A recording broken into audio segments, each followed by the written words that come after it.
those leaked texts from that chat room from the New York Young Republicans? If you do, listen to what James David Bowman had to say about that whole thing. And know this, he isn't the only one that thinks this way. Focusing on what kids are saying in a group chat, grow up. I'm sorry, focus on the real issues, don't focus on what kids say in group chats. But there's another angle to this that I just have to be honest about. Let's hear it. I mean, I'm like an old guy at this point. I'm 41 years old, I have 3 kids.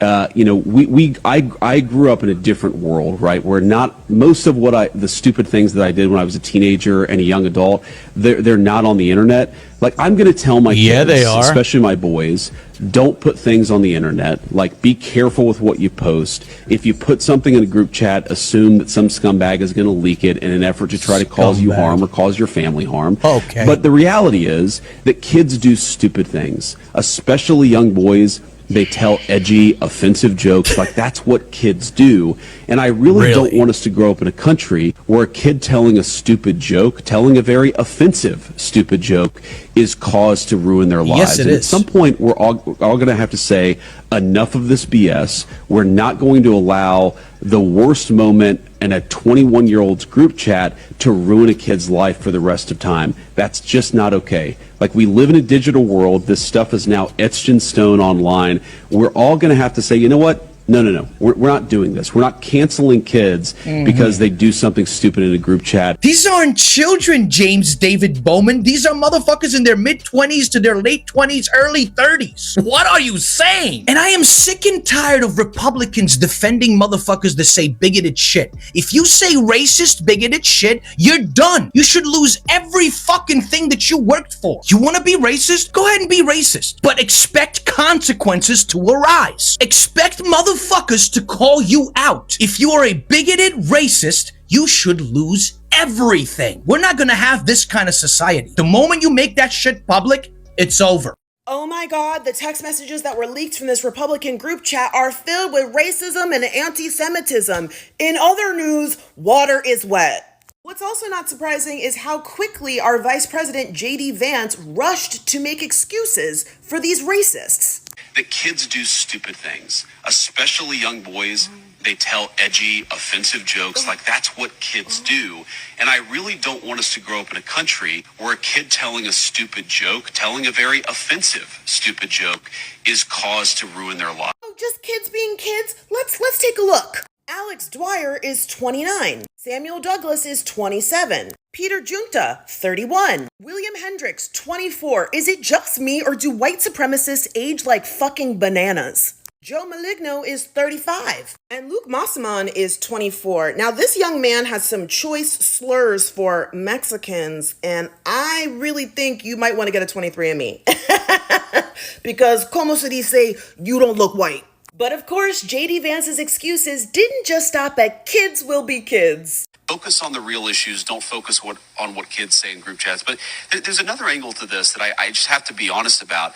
I mean, I'm like an old guy at this point. I'm 41 years old. I have 3 kids. I grew up in a different world, right? Where not most of the stupid things that I did when I was a teenager and a young adult, they're not on the internet. First and foremost, J.D. Vance and I are the exact same age.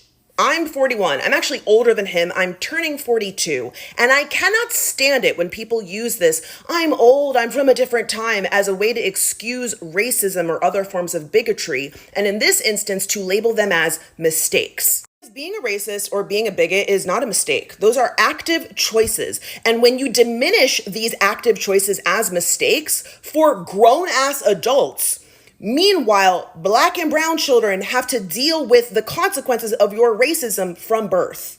Tamir Rice was 12 years old. Ayanna Jones was 7 years old. Mike Brown was 18 years old. Trayvon Martin was 17 years old.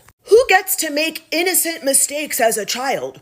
Who gets to be a child in this country? Not us. Black children are adultified the moment we leave the womb. There are too many examples of black children being murdered by the police, and the excuse is always, well, he was really tall. He looked older.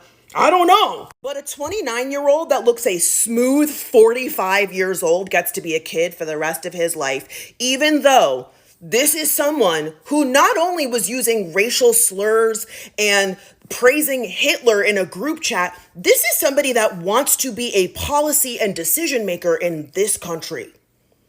So yeah, ask yourself, who gets to be a kid and who fucking doesn't? I'm a white woman that has lived in a red state my entire life. And I can tell you, when I'm around white people, they test the racist water. They test it on people like you all the time. And they'll try to say off-color things. I put my hand up. It absolutely happens. And you're fortunate that maybe you haven't experienced it. Grow up. I'm sorry. Focus on the real issues. Don't focus on what kids say in group chats. Just to make it clear, these were not kids. These were all grown men between the ages of 18 and 40, but Vance keeps calling them kids. The reality is that kids do stupid things, especially young boys. They tell edgy, offensive jokes. Like, that's what kids do. And I really don't want us to grow up in a country where a kid telling a stupid joke, telling a very offensive stupid joke, is cause to ruin their lives. And at some point, we're all going to have to say, enough of this BS. Now, keep in mind, the texters referred to black people as monkeys and watermelon people. They fantasized about raping enemies and driving them to suicide. They supported slavery and sending political opponents to gas chambers to, quote, watch people burn now. Now, here is Alexandria Ocasio-Cortez at CNN's town hall tonight talking about Republicans and the influence that they have on social media. They have been successful because they have also been very clear, especially digitally, about what they believe.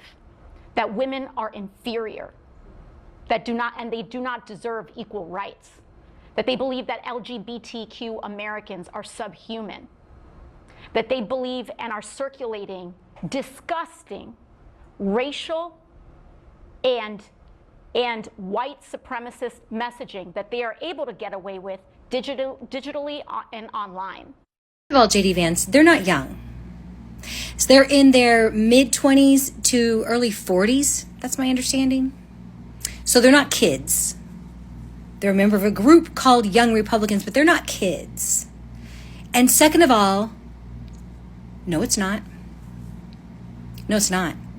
I have 3 children. They range in age from 18 to 24. None of them. 2 of them are boys, and none of them have ever engaged in this kind of joking around. Ever. And JD Vance, you have children. You have a son, right? What would you do? Will you laugh it off? Your biracial son, when he starts talking about gas chambers and I'm ready to start burning them, using really offensive language over, what are you going to do, JD Vance? You're going to say, it's fine.